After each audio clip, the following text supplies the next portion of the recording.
شاهد زوج رزان جمال بطلة مسلسل الثمن ووالدتها ومعلومات أخرى.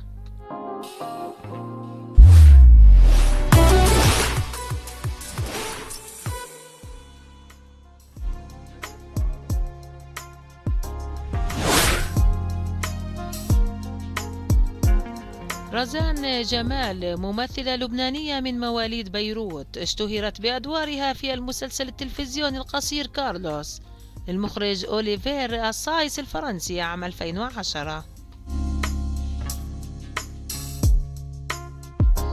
انطلاقتها بدأت التمثيل في سن صغيرة، حيث شاركت في الإعلانات بعمر 15، حيث كانت الوجه الدعائي لشركة نيفيا، لوكس، شو تايم وكادبوري.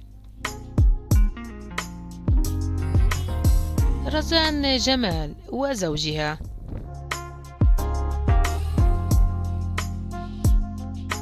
دراستها حصلت على شهادة بكالوريوس في إدارة الأعمال، لكنها لم تعمل في مجال دراستها بل اتجهت للتمثيل.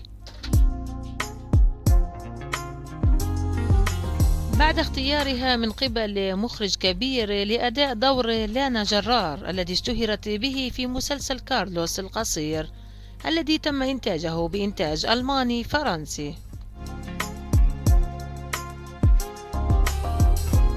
رزان جمال ووالدتها.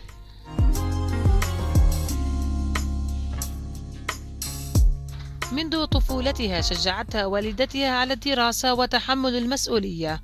مشاهدتها للأفلام الفرنسية والأمريكية والإنجليزية جعلت لغتها قوية.